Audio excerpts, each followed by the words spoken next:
Have you ever wondered how the entire Russian state ended up in the hands of just a few individuals, with whole industries being owned and controlled by just one person? Most people assume that it happened immediately after the fall of the Soviet Union, where the huge state-owned corporations were carved up and handed out to insiders and friends of the Kremlin. But this is only a tiny part of the story, and in fact the most successful oligarchs weren't the old Soviet politicians, but regular Russians who had a knack for ruthless business and who saw the massive opportunity that was being presented to them. So to understand how someone like Roman Abramovich could go from a low-level factory mechanic to the billionaire owner of Chelsea Football Club in just a few years, we need to zoom in on the 1990s in Russia, as this was a crucial decade where the oligarchs' billions were really made. So to begin our story, we need to travel back to Boxing Day 1991 in Moscow, just outside the Kremlin, as we watch the Soviet flag being lowered for the last time. The Soviet Union has collapsed, and communist rule in Russia has ended. As we stand in the centre of Moscow, we can look around to see a crumbling economy. Decades of communist rule has failed to achieve the type of utopia dreamt of by Karl Marx and Vladimir Lenin, and has instead resulted in widespread poverty and food shortages. But this day brings hope to ordinary Russians.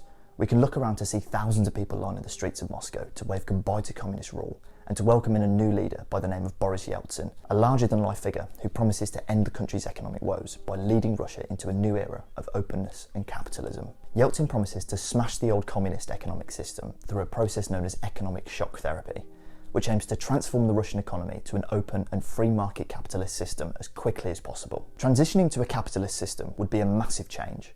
Before the collapse of the Soviet Union, every farm, factory, oil rig, metal refinery and corner shop was owned by the Russian state. And apart from selling food that was grown in a private garden, any sort of personal business activity was a major crime in the country. So as part of Yeltsin's plan to smash the old economic system, he wants to privatise as many of these state-owned businesses as possible. Essentially, the idea is that the Russian government will give out ownership stakes or shares in these big state-owned businesses to ordinary citizens in order to try and redistribute the wealth of the country to regular people. Finally, there's hope for the people of Russia, and this can be seen etched in the faces of the people celebrating the end of communist rule in the centre of Moscow. So Yeltsin assembles his team and they hatch a plan. They decide that all Russian citizens will be issued with a voucher, which can be exchanged for shares in local businesses. In theory, the plan is solid.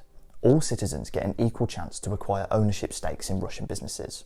What could go wrong? Yeltsin and his team think this is a great idea and announce their plans to the nation. And beginning in 1992, around 150 million of these vouchers are distributed across the country. Now, one thing we need to understand about the Russian people at this time is that for their whole life, they've lived under a communist system which has relentlessly preached that private ownership of businesses is a complete waste of time and is a product of a corrupt Western system. So when the average Russian gets issued with a voucher, which entitles them to ownership of their local business, they immediately turn their nose up and see it as a worthless piece of paper. There are, however, a small group of cunning Russian businessmen who do see the value in these vouchers. And as these vouchers aren't registered to individual people, they see a massive opportunity to gather up as many of these vouchers as possible. After all, if you can collect, say, 1,000 vouchers, then you'd be entitled to 1,000 times as many shares as you were before, which could be worth a small fortune. And so once the vouchers have been distributed, a lot of these businessmen go all out in the pursuit of trying to collect as many of these vouchers as possible. And this actually proved to be pretty easy, as a lot of ordinary Russians would be very happy to part with what they saw as a useless piece of paper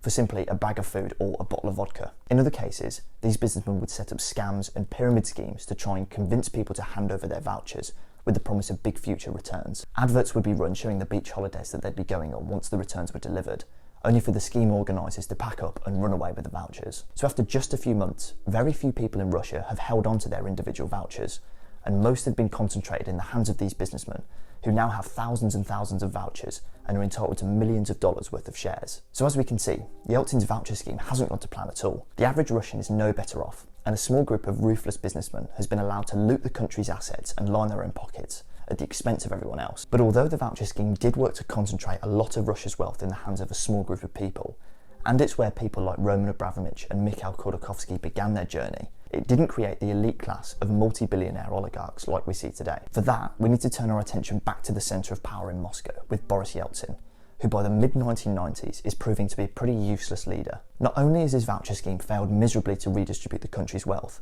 his other policies within his economic shock therapy has been truly catastrophic to the Russian economy. In 1992, inflation hit a massive 2,500% as a direct result of economic shock therapy, meaning that prices jumped by 25 times. Homelessness and alcoholism were rife in the country, and law and order had pretty much broken down, with the mafia controlling large areas of Russia. So, it's 1995 and the country is broken.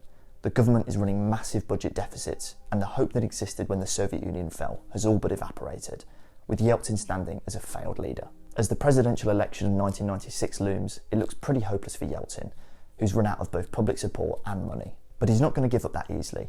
If he can somehow find some cash and get the media on his side, then he'll be able to run aggressive propaganda campaigns to convince the population to vote for him. And after all, this is Russia in the 1990s, so if he has some cash to hand, he'll be able to look after the right people and make sure that the election goes his way. So Yeltsin has a look around and notices that the government still owns the massive natural resource corporations in the oil, gas and mining sectors, as ownership of these weren't handed out during the voucher programme. So in order to raise the money that he needs to finance his re-election campaign, Yeltsin decides to auction off ownership stakes in these big corporations in what became known as the loans for shares scheme. Essentially, the Russian government would issue shares in these big companies in return for loans, and if the government failed to repay the loans, which was all but a guarantee given the financial state of the country at the time, then the lender could keep the shares. Now, the process to decide which lender is selected is supposed to be an open auction process, and any individual or bank with enough cash should be given the opportunity to bid. However, again, this is Russia in 1995, and if you've got a few million quid spare that you can use for bribes,